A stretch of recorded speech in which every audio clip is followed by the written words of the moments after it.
Once you get past a certain point in Buffalo, that's when the city really becomes a wasteland. Anywhere that there's just a little bit of shelter from the storm is where we're seeing abandoned cars like these. People are either parking just to get out of the snow for a little bit or just leaving their cars here entirely. Eerily quiet with the snow picking up here in South Buffalo, but there is some activity happening. In fact, we're starting to see some of these massive trucks and high lifts come by.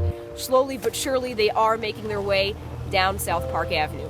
You can actually see major progress on the roads. You can see the streets today, which you certainly couldn't see yesterday. So there's proof for you Western New Yorkers that progress is being made, and you'll hopefully be able to get out of your homes pretty soon. Again, for now, very quiet in South Buffalo, except for those giant trucks hauling the tons and tons of snow. Even with roads starting to be cleared, even on Walden Avenue, a big road like that, this is still a common sight. People helping others push cars who get stuck. In fact, one of those is our own photojournalist, Terry Belkey. The other is a Bellevue EMT. Unplowed side roads and snow so high even snowmobiles sink make it tough to respond to 911 calls.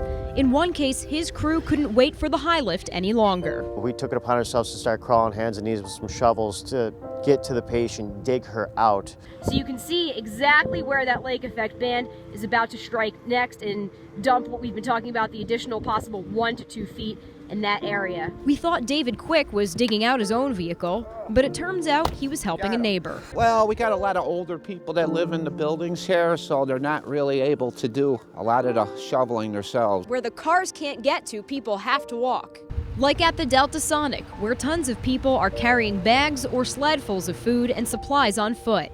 One of them is Zachary Braytek, who braved the weather to bring home food to his sister and her 2 babies. About 5 miles there and back, and I do it about 2 to 3 times a day. The snow mounds here pushed off to the side by plows on top of the snow that's already fallen. We're looking at piles that rival the height of the car we're driving in and make for some very narrow, tough conditions to navigate through. This is the intersection of Casanova and Seneca, and this obviously appears to be a hub of National Guard activity behind me. A lot of the military trucks are stationed here, and we're seeing a lot of the high lifts, plow trucks, dump trucks coming right through this area. Decent conditions here in Orchard Park, and that's because we learned just a little while ago from the Commissioner of Parks for Erie County that they actually have an alternative role in this storm, and that's making sure that the entrances and exits to parks like Chestnut Ridge here in Orchard Park are open to be DPW truck filling stations, and that's an important role that they have these places to go.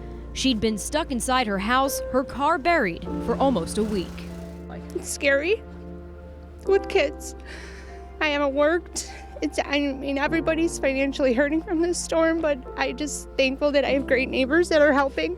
Here at the apple tree lot, there is a sheriff's deputy on hand. He's got the master list, so as people pull in, they can check in with him, show their ID, make sure they're on this list, and then look at the lot. But if we go off this way and you just take a look at the cars that are here, there's little organization to it. Frankly, it's kind of a wasteland. You just gotta hope your car is here. Any county-towed vehicles will be brought here to one of these designated lots. But if your car's not on the master list and you can't find it here, there's a chance it's still buried, or check with your town or village. The frustration continues, though, because even if drivers are lucky enough to find their cars, they still have to be shoveled out. Many have needed a jump to start, and you won't know until the snow is off whether your car is safe or was damaged. We certainly hope for the best for you guys, that you can in fact find them. Heather? All right, Daybreak's Erica Brecka reporting live in Cheektowaga this morning. Erica, thank you.